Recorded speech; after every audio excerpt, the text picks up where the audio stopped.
انه اللاعب هذا فضحهم وقال لك نشكرهم على حسن الاستقبال. هدف رائع وجميل جدا ما شاء الله. قال لك الأقمصة هذه تحتجز. علاش؟ لاعب فنان تكنيسيان خطير هو كذلك. السلام عليكم ومرحبا بكم في هذا الفيديو. قبل ما نبداو ما تنساوش انكم تصليوا على رسول الله صلى الله عليه وسلم، وما تنساوش تعطونا آراءكم اقتراحاتكم وانتقاداتكم. مرحبا بكم، كل حب والاحترام للجميع.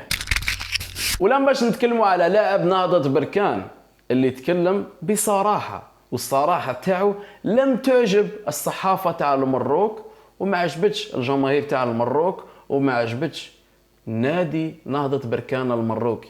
ما عجبهمش الحال نهائيا في تصريح اللاعب وفي كلام اللاعب. علاش اللاعب واش قال؟ اسمع معنا تصريح اللاعب ومن بعد راح نتكلموا ونفهموكم واش اللي صرا. Merci pour l'accueil déjà. Et voilà, c'est un match de foot. On fait face à une très grande équipe de l'USMA. Et c'est les tenants du titre, il faut les respecter. Et voilà, nous aussi, on a eu à remporter la Coupe CAF. Je pense que ça va être un bon match demain contre deux titans de d'Afrique. Et voilà, ça va être un très bon match et je souhaite que le meilleur gagne. اول حاجه كما سمعت التصريح تاعو باش بداه قال لك اول حاجه نبدا بها ميرسي بور لاكوي. ميرسي على الاستقبال، شكرا على الاستقبال، لانه الجزائريين استقبلوهم احسن استقبال. وكما شفنا انه الرئيس والمسؤول تاع بركان استقبلتهم كما راك تشوف معنا الصور، ماسكين الورود فرحانين آلاز، ما كاين حتى مشكل الى حد الساعه. ولكن الصحافه تاع المروك، صحافه العار تاعهم اللي عندهم، اللي دائما تكذب ودائما يحاولوا يشوهوا سمعه الجزائر ودائما يحبوا يخلقوا المشاكل ويخلقوا البلبله، قال لك انه الجزائر تحتجز لاعبين نهضه بركان. اش معناتها تحتجز؟ معناتها راهم خاطفينهم، راهم شادينهم بالسيف وحاط السلاح هنا في راسه وما تتحركش، وهي لا تحتجز ولا اي شيء، مجرد كذب وانهم يخلقوا في البلبله لا اكثر ولا اقل. وموالفين هما بالكذب وموالفين بالسينمات والهضره اللي يديروها، وموالفين بهذه الامور الدراما هذه. هما ماليها، هما اللي يعرفوا يديروا هذه الامور تاع البكاء والشكا وداروا لنا. الا مع الجزائر على كل حال يديروا هذه الامور، اي واحد يعتدي عليهم عادي جدا. ولكن الحقيقه انه اللاعب هذا فضحهم وقال لك نشكرهم على حسن الاستقبال. نهضة بركان حطوهم وكانوا يقيموا في افخم الفنادق، ما خصهم ولا حاجه. اللاعبين ما تاذوا، لا واحد ضربهم، لا واحد تكلم معهم بطريقه سيئه، بالعكس الامور كانت عاديه جدا. وكما تشوفوا معنا الصور اللاعبين جالسين دون اي مشاكل، ولكن هما يحبوا يكبروها. الجزائر حبسوا اللاعبين، قال لك ريح في الديوانه والجمارك عندها حق باش تدير خدمتها. شافوا جسم غريب على القميص تاع نهضة بركان واللي فيه الخريطه، قال لك الأقمصة هذه تحتجز. علاش؟ قال لك لأنه سيادة الجزائر تمنع هذه الخريطة الوهمية، أن الخريطة الوهمية بالنسبة لدولة الجزائر هي ممنوعة، وحتى في الأمم المتحدة لا تعترف بهذه الخريطة، وتقول لك مناطق متنازع عليها. وتوجد دول معترفة بالصحراء الغربية، والدولة الجزائرية موقفها معروف وباين وواضح. قلت لك ممنوع هذا الشيء يدخل للجزائر، يعني ممنوع. دير علم تاع المروك وادخل العب المباراة بدون اي مشكل. وزيد ايضا بالنسبة للناس اللي ما يعرفوش انه الفريق تاع نهضة بركان كي جاو للجزائر جاو على مثل طائرة فرنسية، كراو طائرة من فرنسا وباش جاو بها دخلوا للجزائر بشكل مباشر، لانه كي يجيو بالطائره تاع المروك راح يديروا الرامبو على تونس باش يدخلوا للجزائر، لانه الجزائر مانع عليهم النطاق الجوي. زائد على ذلك انه المنتخب ايديسات، منتخب صغار تاع 17 سنه موجود هنا في الجزائر، وراهم مشاركين في الدورة اللي تنظمها الجزائر، راهم يلعبوا بشكل عادي ودون اي مشاكل. استقبلوهم استقبال عادي، اطفال راهم يلعبوا كره قدم دون اي مشكل. متأكد انه نهضة بركان لو كان جاو للجزائر في نيتهم باش يلعبوا كرة قدم وجاو داروا علم تاع المروك، الجزائر ما تهدرش معاهم ويدخلوا عادي جدا. كرة القدم تتلعب في الميدان، اللي خسر واللي ربح عادي جدا. ولكن هما كي جاو بنية افتعال المشاكل، جاو بنية باش يديروا المشاكل. شفناهم في الالعاب البحر الابيض المتوسط اللي نظمتها الجزائر كيفاش حابين يشوهوا سمعة الجزائر، الصحافة تاعهم يكذبوا والعالم كله يشكر في الجزائر ويتكلم بالطريقة الجيدة وهما يكذبوا على الجزائر. الحاجة اللي لازم تعرفوها والحاجة اللي لازم تفهموها أنه السيادة الوطنية الجزائرية فوق كل شيء. لا رياضة ولا سبور ولا أي شيء، ما يهمناش في السبور وما يهمناش في الرياضة. الرياضة تروح وتجي، ولكن كاين أمور كي تروح ما تزيش ترجع.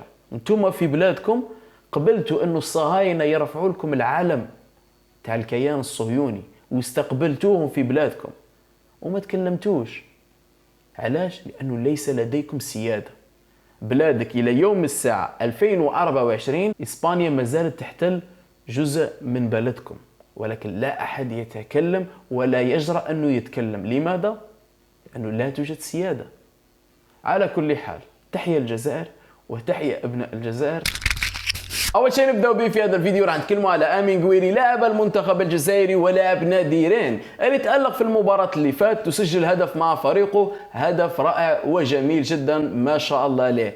أمين غويري في تألق، بدأ يسترجع مستواه، بدأ يسترجع إمكانياته، وإن شاء الله لما لا نشوفوه الهداف مع فريق رين ويكمل بهذه الوتيرة، لأنه لاعب جيد ولاعب مؤثر جدا. إن شاء الله نشوفوه بهذا التأثير يكون في المنتخب الجزائري، لأنه مع المنتخب الجزائري لحد الساعة ما زال ما قدمش الشيء الكبير. صحيح سجل هدف، ولكن ما زال ما بينش على إمكانياته الكبيرة اللي نعرفه به أمين غويري، ولكن مع فريقه ما شاء الله عليه قدم مباراة رائعة. نقدر نقوله هو كان رجل المباراة، مان اوف ذا ماتش بجدارة باستحقاق. حسب التنقيط، حسب الإحصائيات تاعو، هو كان الأفضل والأحسن ما شاء الله عليه. أيضا ما ننساوش أنه أمين غويري مطلوب في الدوري الإنجليزي من طرف نادي ويست هام الإنجليزي اللي حابين يشريوا أمين غويري ويجيبوه للنادي. أمين غويري يستحق أنه يلعب في نادي أكبر من رين وحتى أكبر من نادي ويست هام. نادي ويست هام نادي محترم، نادي جيد، ماهوش ضعيف وماهوش نادي كبير، نادي متوسط في الدوري الانجليزي. لما لا الموسم الجاي نشوفوه في ويست هام يزيد يتألق في الدوري الانجليزي، نشوفوه في نادي كبير. لما لا نشوفوه في السيتي، لما لا نشوفوه في أرسنال، او نشوفوه ينتقل الى نادي كبير في اي دوري اخر. على كل حال يستحق هذا اللاعب لانه صاحب امكانيات كبيره ما شاء الله عليه. ما تنسوش تعطونا رايكم على امين غويري.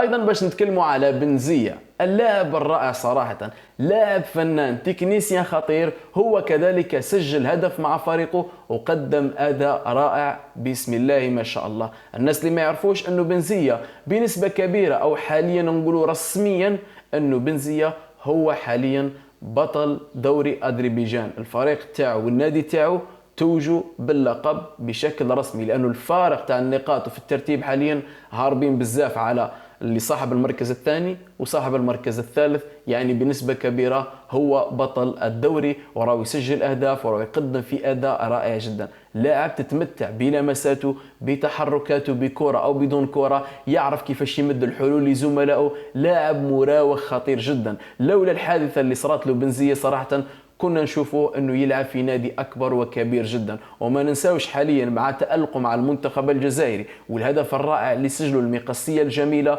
خلات بنزية يعود للصورة العالمية في الكرة في العالم وفي اوروبا. ومع تألقه أيضا مع فريقه خلات كل الناس تسلط عليه الأضواء والصحافة صارت تتكلم عليه. حاليا بنزية مطلوب في الدوري الفرنسي، مطلوب في الدوري الإسباني، ومطلوب حتى في الدوري الإيطالي.